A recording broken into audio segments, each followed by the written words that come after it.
Lúcio e eu tô de volta de novo. Praticamente eu só apareço nas férias da faculdade, porque é o único momento que me dá tempo. E pelo menos eu já tô quase na reta final, já vou pro nono período. Então, se sair vivo é lucro. Então, acho que. E no vídeo de hoje, eu vou falar das minhas melhores e das piores leituras do ano, que teve bastante obras que eu li esse ano. E a maioria me surpreendeu muito positivamente. Não teve tantas que eu achei ruim, mas teve algumas que eu tive que selecionar. E nessa lista eu acabei não colocando contos separados no caso, porque eu não acho justo comparar contos com livros, que eles têm estruturas diferentes e objetivos diferentes. Então, é algo diferente. É muito nada a ver ficar comparando os dois e colocando tudo na mesma lista, ao meu ver, pelo menos. Então, mas eu não sei se eu vou fazer talvez um dos melhores contos e piores e tal, mas é assim. Vamos lá então. Primeiro eu vou começar pelas melhores leituras do ano, que eu resolvi separar em duas sessões. A primeira de não ficção, ou seja, true crime, biografia e tudo mais, e a segunda de ficção. Então, para facilitar tudo mais e tudo fica mais estruturado. Então, é assim. Então, eu acho que sem mais delongas, vamos já começar.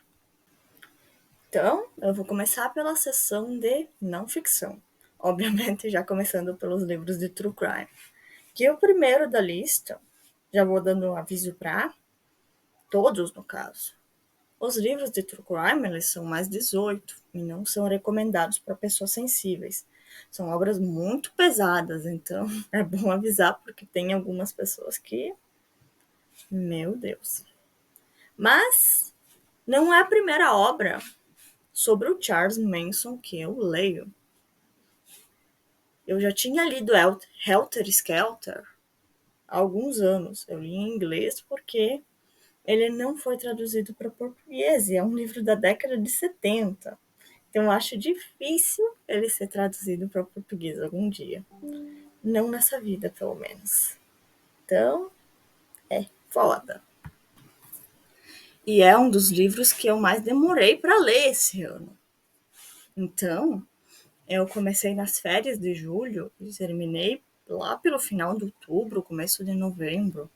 Então, eu demorei bastante para ler, principalmente porque eu li ele físico. E ultimamente eu não estou conseguindo ler muito livro físico. Eu estou mais no Kindle mesmo, que eu estou há anos lendo no Kindle, mas eu busco conciliar os dois, juntar os dois e tudo mais. Mas livro físico eu sou um pouco mais lerda, eu confesso. Eu estou mais acostumada com o Kindle. Então, mas no geral, é uma obra muito pesada, perturbadora. Tem uns momentos que, meu Deus do céu. É uma obra muito pesada, densa e é muito perturbadora. Já no início, eu quase passei mal lendo ele. Então, se bem que não é. Se bem que pra gente que já tá acostumada a ler true crime, ou que também quer seguir alguma carreira nessas áreas e tudo mais, pra gente é pesado. Imagina pra quem não tá acostumado e tudo mais. Então, são obras muito pesadas, mas acaba contando a vida do Manson de uma maneira muito detalhada. E um livro muito perturbador. Então, é uma leitura difícil, diferente, que foge do habitual. E que não é para qualquer um que vai encarar um livro desses. Que é muito difícil de ler. Muito mesmo. É uma obra sem igual. Assim como outros livros de true crime que eu também coloquei nessa lista. Mas esse livro, ele é muito complexo, mas ele é muito completo também. Então, vale muito a pena se você se enquadra no tipo de pessoa que pode e consegue ler uma obra assim, porque não é para qualquer um. True crime não é para qualquer um. Então, é muito difícil. Obra que é difícil de digerir, sim, como diversas outras obras pesadas, mas ainda mais por se tratar de algo que não é ficção. E para continuar a sessão de True Crime, aqui, temos aqui Anatomia True Crime dos filmes. Já tinha lido outro livro do autor, que é o Anatomia do Mal, que também é muito bom. Os dois são fascinantes, mas o Anatomia do Mal eu já li há bastante tempo. Então, uma obra muito. Essa obra é um compilado, basicamente, de obras ficcionais que se basearam na realidade. E acaba contando isso de uma maneira bem resumida.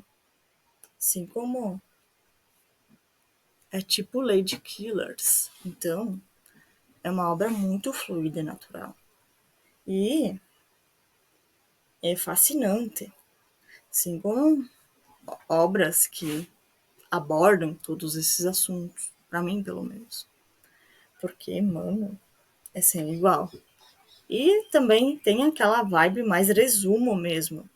Não é contando detalhadamente e tal. Tanto que, vou dar o um exemplo aqui de Lady Killers, que já vi pessoas reclamando por ele não ser muito detalhado. Sendo que esse é justamente o objetivo dele.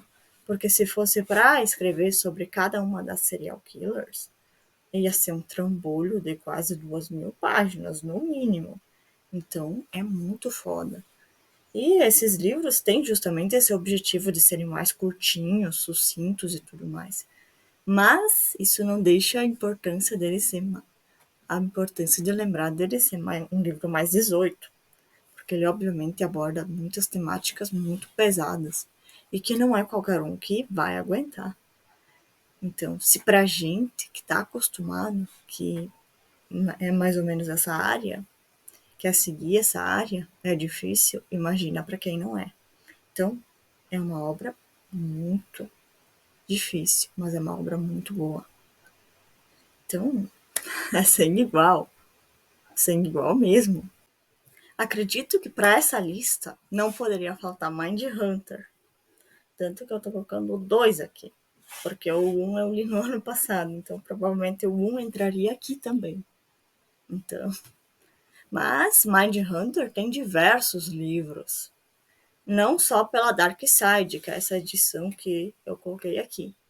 Porque as outras edições eu li nos outros anos e tudo mais. Tanto que tem livros de Mind Hunter da Intrínseca e da HarperCollins, se não me engano. Talvez tenha alguma outra editora, mas essas eu tenho certeza que tem.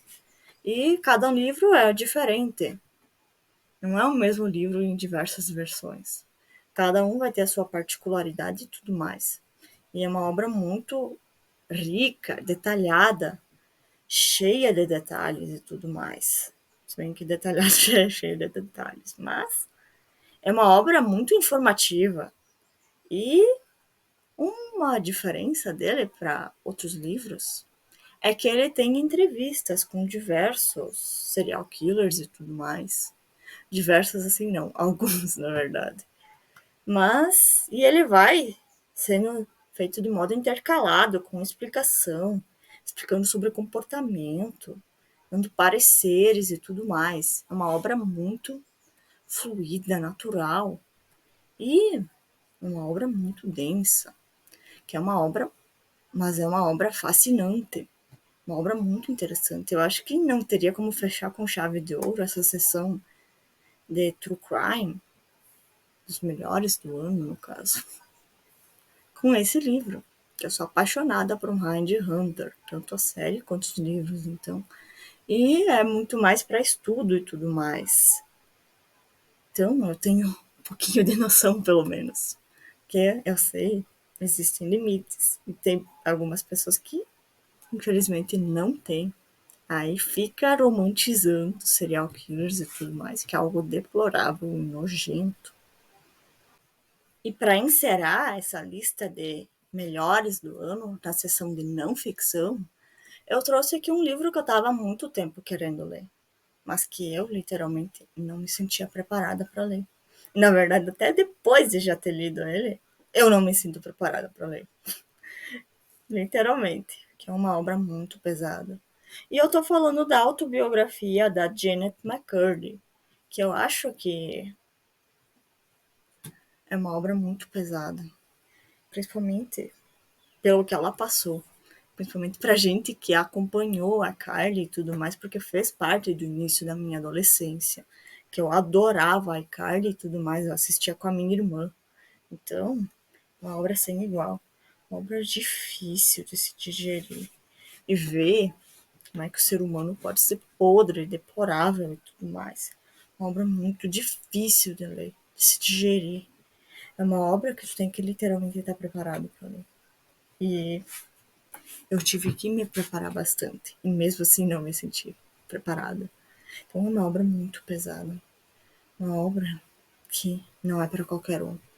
E principalmente porque ela literalmente vai falar abertamente sobre questões como transtornos alimentares que ela teve, que de certo modo teve influência da mãe dela, então, e abusos que ela sofreu.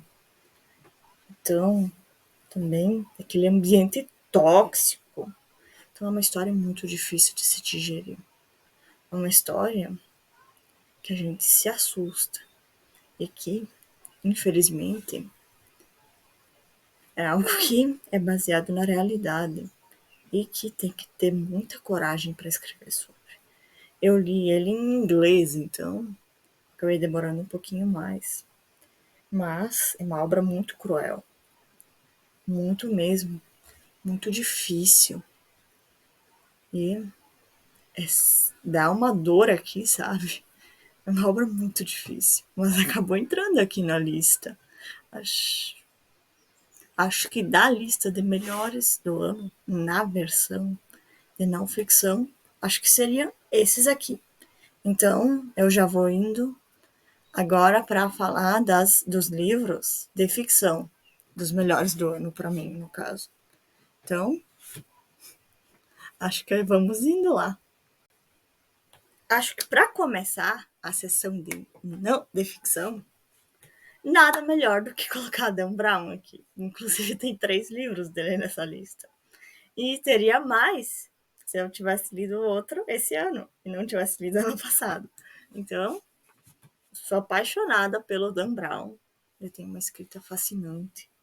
E eu acho que não tem muito. Trouxe 3 livros aqui, que na verdade são de uma mesma saga, mas vou colocar aqui, por motivos de que eu quero. Então, eu acho que eu vou começar a falar de Anjos e Demônios, do Dan Brown, que é uma obra fascinante. Ele é um suspense policial e tem bastante investigação, assim como praticamente todos os livros dele. Eu não posso afirmar todos, porque eu não li todos ainda. Então, dos que eu li, todos são assim. Então, dos que eu li. Então, é uma obra muito fascinante. E eu fico surpresa que eu não vi o tempo passar com esse livro. Foi muito rápido. É uma obra muito fluida e natural, mesmo sendo um livro bem grossinho até. Que é um livro que me prendeu do início ao fim. E eu adoro como ele coloca elementos e os simbolismos de uma maneira muito natural nos livros e tudo mais. E é literalmente uma obra-prima. Então, basicamente como todas as obras dele, então, é difícil falar algo negativo, que não tem defeito. E seguindo a saga Dan Brown, temos o livro Inferno, também, que é impecável, genial. E, de novo, Dan Brown abordando toda essa simbologia, falando da religião e tudo mais de uma maneira muito bem conectada e tudo mais. E ele mistura o suspense de uma forma natural com esse assunto e tudo mais. Fica tudo muito interessante, que tu só quer saber mais, mais, mais. E uma história muito cativante do início ao fim. Também tem algumas críticas sociais nele, que são muito bem feitas, são muito bem pontuadas, muito, muito muito coeso, muito certeiro. Uma obra sem igual, assim como outras dele. Então, é muito, muito, muito boa. Muito boa. Ai, ai. Assim como que eu comecei a ler Dan Brown há pouco tempo. Não é algo. Mesmo sendo do suspense e tudo mais. Mas eu comecei a ler Dan Brown recentemente, basicamente. Então, é muito foda. Muito mesmo.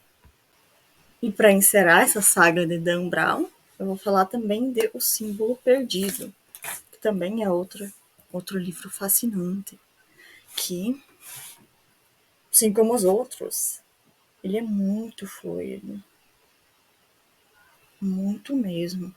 A obra sem leitura é uma leitura incrível e ele acaba, assim como os outros, misturando fatos históricos, locais reais, com a ficção, e de um modo muito natural e fluido, muito mesmo, que não é algo forçado. E ele faz isso de uma maneira fantástica, sem igual. E ele tem um final surpreendente. Deixa diversas questões.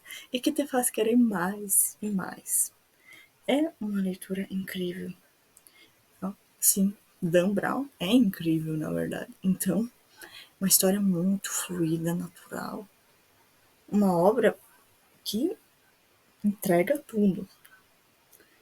Ai, se bem que eu sou suspeita para falar, porque eu sou apaixonada por suspense, então acho que na minha lista não poderia faltar um livro do King, já que sou apaixonada pelos livros do King. Mas esse ano, infelizmente, eu não consegui ler muitos. Tanto que esse, Novembro de 63, foi o único que eu terminei esse ano. E agora eu tô lendo O Apanhador de Sonhos. É o Apanhador de Sonhos. Isso. Então, infelizmente não me sobra tempo. Eu gostaria de ler mais King, mas infelizmente os livros dele demandam muito tempo. Então, por enquanto não tá dando. Mas em breve eu com certeza vou voltar a ler mais King, no caso. Saudades de quando eu lia vários do King num ano, mas esse ano infelizmente não deu. E tá tudo bem. Então, eu acho que essa obra é muito fantástica. E principalmente o modo que ela liga com outras obras do King. Principalmente a relação com It, que é a mais nítida possível daqui. E tem muitas referências ao Kingverse, que é o universo do Stephen King, que as obras basicamente são todas conectadas e tudo mais de algum modo. E tem muitos detalhezinhos, referências que tu pega só se tiver lido muitas das outras obras. Então, tem muitas referências muito sutis. Então, não são todas que vão ser muito assim na cara. Então, a gente que lute, né? Para descobrir. Então, é um livro fascinante. Principalmente eu gostei muito do modo como foi explorada a viagem no tempo aqui, de como ela funciona, fazendo reflexões sobre. Também eu acho que dá para também refletir sobre como é que as coisas vão ser afetadas no futuro pelo que você faz no passado, quando tu viaja no tempo e tudo mais. Então, traz muitas questões pertinentes. Sim, King é fantástico. Então, não sei mais o que falar. E é uma história muito coesa e cativante. Principalmente as referências a It, tu fica tipo, meu Deus do céu. É sem igual. Sem igual mesmo. E uma obra muito fascinante. E eu já estava há muito tempo querendo ler, porque eu tinha visto muita gente falar muito bem dessa obra. Então, já acaba apetecendo um pouco mais, te dando um pouquinho mais de vontade de ler essa obra. Tá? Um livro sem igual, sem igual mesmo. E King, né? A gente não espera algo diferente da qualidade lá no topo. Ai, ai, que livro fascinante. Acho que La Divina Comédia, do Dante Alighieri, dispensa apresentações. É uma obra sem igual. E eu até me surpreendi, porque ele foi bem diferente do que eu esperava. Tanto que ele tem uma estrutura de poesia mesmo, em versinhos. E eu sou apaixonada por poesia. É um gênero um estilo de livro que eu passei a gostar mais recentemente. Eu descobri, na verdade, a minha paixão por isso recentemente, embora eu leia praticamente de tudo. Mas é uma obra muito fascinante. E eu li essa obra em espanhol. Então, é uma obra muito fluida, natural. E também vai trazer muitos simbolismos. E vai falar muito de temas, como a busca pela salvação, também aquele senso de justiça, o que é justiça. Também traz aquelas noções do que é pecado e reflexões sobre isso. Ele tem uma escrita muito marcante e que acaba surpreendendo bastante. Uma obra sem igual, uma obra grandiosa, diferente também, que é uma obra-prima, literalmente. Literalmente mesmo. É muito maravilhoso, muito mesmo. Que eu fiquei fascinada por esse livro. E dando continuidade, eu acabei esse ano pegando obras do Edgar Allan Poe para reler. Porque, eu acho que eu já contei aqui, eu comecei a gostar de terror graças ao Edgar Allan Poe. Mas eu era, literalmente, eu tinha uns 11, 12 anos por aí. Eu já tenho 24. Então, acho que a visão que a gente vai ter vai mudar bastante. Mas essa me surpreenderam muito positivamente, esses contos nesse livro do Edgar Allan Poe, que eu peguei para reler justamente porque eu fui assistir The Fall of the House of Usher, ou A Queda da Casa de Usher, que lançou recentemente. E é uma obra que é baseada nas obras do King. O King não, Edgar Allan Poe. Meu Deus do céu, eu tô confundindo tudo. Porque um levou ao outro. Então, nas obras do Edgar Allan Poe, embora tenham bastante diferenças, mas a série é muito boa, assim como os contos. E Edgar Allan Poe é fascinante. E eu achei que talvez tivesse uma experiência diferente, ruim. Talvez tivesse algum apego e tudo mais, mas foram contos que me surpreenderam muito positivamente. Que eu sou apaixonada. Fiquei mais apaixonada ainda. E são muito bem escritas. Acabam arrepiando a gente. Um livro muito impactante, que surpreende e tudo mais. Principalmente nesse estilo de contos. Então, contos é algo que eu gosto bastante. E acho que para terror, nada melhor do que começar pelos contos. Tanto que o próprio King tem algumas coletâneas de contos. E terror em contos também funciona muito bem. Então, é apaixonante. Simplesmente apaixonante. Então, obviamente, eu vou colocar aqui também Solitaire, de Alice Oseman, que acho que a maioria já conhece, de Heartstopper, que eu acabei lendo ano passado e eu acabei devorando todas as HQs e também alguns com livros extras e tudo mais desse universo, que eu acabei primeiro lendo as HQs e tudo mais e depois vendo a série. Que pra série eu já não tenho muito saco ultimamente. Na verdade, eu não tenho muito tempo. Às vezes dá tempo de assistir um episódio ou outro. Também tem doramas e tudo mais, mas praticamente só tenho tempo nas férias. Então acaba sendo uma correria, literalmente. Então, esse livro, eu acho que aborda a sexualidade de uma maneira muito muito grandiosa. Ainda mais porque a Alice é uma pessoa assexual e aromântica. Então, acredito eu que ninguém melhor do que uma pessoa assexual para falar da sexualidade. Assim como uma pessoa romântica para falar de aromanticidade. Embora algumas pessoas achem que podem sair dando palestrinha para os outros sobre o que eles são, baseado em absolutamente nada, mas vida que segue. Esse não é o ponto aqui, então. Mas é um livro muito marcante, traz questões muito pertinentes. E é uma obra que literalmente, ao meu ver, é desgraça após desgraça. É uma obra muito melancólica. Ela sabe, e essa obra acaba sabendo dosar muito bem isso. E é muito impactante. Eu li o livro em inglês, assim como eu li outras obras de Alice em inglês. Que eu prefiro assim, esses pelo menos. E a escrita desse livro é muito fluida. E é muito acessível, até mesmo em inglês. Então, não tem muitas palavras muito difíceis que tu não vai saber o significado ou que tu não vai pegar pelo contexto. É uma obra muito, muito natural, que acaba falando abertamente sobre diversas questões, que muitas pessoas passam por isso. E acabam, talvez em algumas, gerando uma maior identificação do que em outras, e tá tudo bem. Mas é uma obra sem igual, uma obra muito impactante.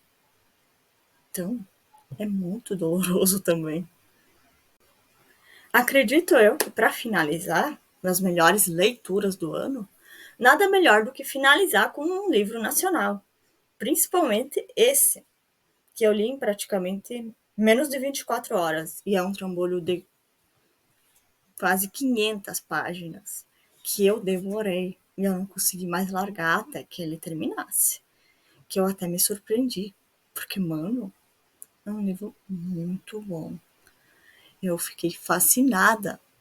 Principalmente, antes de falar, eu gostaria de pedir para que, se tiverem interesse, leiam a nota de gatilhos que a autora coloca no início do livro. E é bom ler, porque tem gente que acaba achando que é uma coisa e acaba sendo outra. E eu costumo ler sempre as notas e tudo mais. Na verdade, eu costumo sempre ler a sinopse antes de ler os livros. Eu fico vendo um povo falando que não lê a sinopse antes de ler os livros porque quer ser surpreendido. Eu fico tipo, meu Deus, eu vou me perder nisso aí. Às vezes, até lendo a sinopse, a gente fica perdido, então. Mas, sem mais delongas, é uma obra muito pesada. É muito, mas pesada e também viciante. Que eu fiquei apaixonada por essa obra. É dolorosa, muito dolorosa. E aborda questões muito sensíveis, de uma maneira muito responsável e humanizada, com aquele tato que tu fica, tipo, se sentindo até acolhido. Fica querendo dar um abraço nos personagens. Tem gente que, principalmente questões, que acaba abordando muito aquela maternidade, também depressão pós-parto, e muitas questões pertinentes a isso. E de como também alguns ciclos também, que acabam se repetindo, que acabam sendo projetados na sua geração, que se sucede, tudo mais. Então, é um livro muito humano.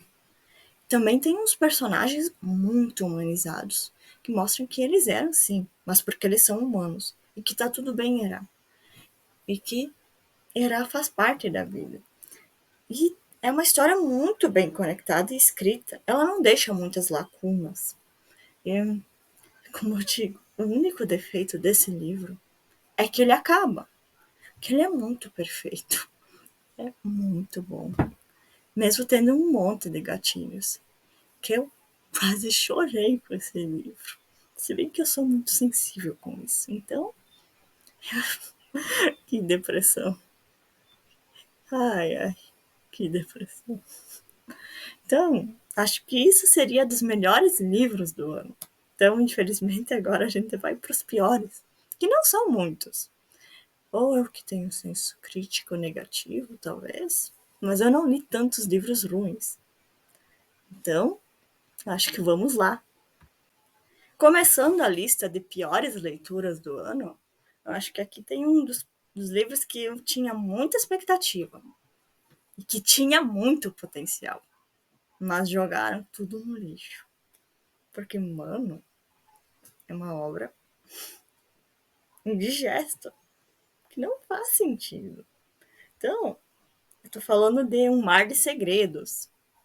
E, sim, ele tem uma premissa muito boa, mas foi muito mal executado. Então, além dele não ser nada fluido, ele é muito cansativo de se ler. Então, ele também não é nada dinâmico. Ele peca pelo excesso de descrições. E quase não tem falas. Literalmente não tem falas nessa porcaria. Então, ele foi muito mal desenvolvido. Infelizmente, é algo decepcionante. Que a gente espera algo bom disso. Ele tem uma premissa interessante. Tem todo um mistério envolvido, mas que acaba fazendo isso de uma maneira bem porca, podre, baixa e que peca muito, muito mesmo, muito mesmo. E para encerrar a lista de piores leituras do ano, tenho um livro aqui. Na verdade, tinha outros, mas eram contos, então eu acabei tirando os contos por não achar justo comparar contos com livros. Então, acabei colocando essa bomba mesmo. Eu tô falando de O Violinista, que é uma obra bem xoxa. Na verdade, é uma história que acaba sendo desconexa em muitos pontos. E ela não consegue ser bem desenvolvida. É literalmente deixando tudo muito confuso e tudo mais. E tem diversas conexões nessa obra que literalmente não fazem sentido. Que fica um pouquinho forçado, ou muito. Não fica natural. Então, o único ponto positivo que eu posso ressaltar desse livro é que ele é uma obra fluida. A leitura é fluida, mas a obra em si, ela não tem muita coisa que se salva, não. Pelo menos ao meu ver. Respeito quem gosta, mas eu particularmente não gostei, infelizmente. Mas, felizmente, é isso. Nem todo mundo lê livros bons. Nem todos os livros que tu vai ler são bons. Então, infelizmente, algumas vezes isso acontece. Acho que da parte de melhores e piores leituras do ano seria isso. Mas eu também vou fazer umas menções honrosas de livros que me surpreenderam muito positivamente, mas que não entraram nos melhores do ano, por motivos que talvez faltou um pouquinho de tempero, mas acontece. E para começar as menções honrosas de leituras que me surpreenderam, eu vou começar com um conto. Sim, um conto. Que eu falei que eu não ia colocar aqui, mas eu tive que colocar esse conto aqui. Porque ele é muito incrível. É muito incrível. Tem muitos plots, mesmo em tantas poucas páginas. Poucas páginas e tudo mais. É um livro muito fluido e natural. E ele é um livro, um conto muito mórbido. E ele tem muitos gatilhos. Ele aborda diversas questões. E o final foi um pouquinho diferente do que eu esperava, mas me surpreendeu muito positivamente. Trouxe diversas questões, tanto que tem uma questão que eu não posso falar, senão vai ser spoiler, que eu já estava suspeitando, mas mesmo assim me surpreendeu, porque o que acontece é muito incrível. Então, e também acaba gerando muita empatia com o protagonista, que ele é um presidiário. E ele tá, literalmente, não é idoso. É uma pessoa já tá na casa dos 60. E ele foi condenado à prisão. E ele vai relatando cada uma das perdas dele. E por isso o nome Despedidas. Todas as decisões dele. E que nem sempre elas foram boas. Que é assim que é a vida. A gente erra, a gente acerta, tudo mais, e tá tudo bem. E é um livro muito mórbido, pesado. Mesmo ele sendo pequenininho, eu me senti muito impactada nesse livro. Nesse conto, na verdade. Que é uma obra muito difícil de se digerir. Uma obra sem igual. Sem igual mesmo. E para finalizar as menções honrosas, eu trouxe um livro do Charlie Donnelly, ou Donleia. Não sei como é que se fala essa porcaria. Mas, sim, em 2021 eu havia lido A Garota no Lago. Foi um livro que eu descobri quem era o assassino no segundo capítulo. Ele é muito. Era muito óbvio. Mas é muito. Não é ruim, mas também não é bom. Só foi muito óbvio. Mas eu dei um descontinho porque era a primeira obra do autor. Então, eu acabei dando um desconto e tal. Ele não é ruim. Um livro mediano. Mas considerando que era a primeira obra do autor, já era de se esperar. Que nem que geralmente tudo que a gente faz pela primeira vez vai ser ruim. Não vai ser bom, bom, bom. Mas. E ano passado eu acabei lendo Uma Mulher na Escuridão dele. Uma Mulher na Escuridão. Do mesmo autor. Que foi um livro que me surpreendeu muito mais. Que já trouxe mais constância na obra. Uma leitura mais eletrizante e tudo mais. Que vai deixando a leitura muito mais surpreendente. Diferente da Garota no Lago, que eu descobri quem era o assassino no segundo capítulo. Esse livro, o modo como ele é organizado, que é um modo cronológico, deixou a leitura até muito mais fluida e tudo mais. Então, mas não é desse livro que eu estou querendo falar aqui. Então, como menção honrosa, eu trouxe o livro Não Confie em Ninguém, que também é um livro surpreendente. E que muitas pessoas dizem que é o melhor livro dele. Não sei porque eu não li todos os livros dele. Tem outros livros dele na minha meta de leitura, mas vamos lá. Então, esse livro basicamente é uma obra de tirar o fôlego, principalmente o final dele. Ele é um livro muito fluido e tudo vai se conectando às peças. É como se fosse um quebra-cabeça sendo montado. E tu vai montando conforme a história vai se avançando. E vai ser de uma forma muito natural e nada forçada. Sem falar que nesse aqui também o final surpreende, assim como o outro também me surpreendeu. Uma obra sem igual. É muito, muito maravilhoso. Então, eu dei uma segunda chance, que o primeiro livro que eu li dele, eu achei que tipo. Mas, às vezes é bom dar segundas chances. Então, acho que seria isso das leituras. Então, acredito que seja isso. Tchau, até o próximo vídeo, que talvez seja daqui a alguns séculos. Mas é a vida normal do acadêmico, vida que segue.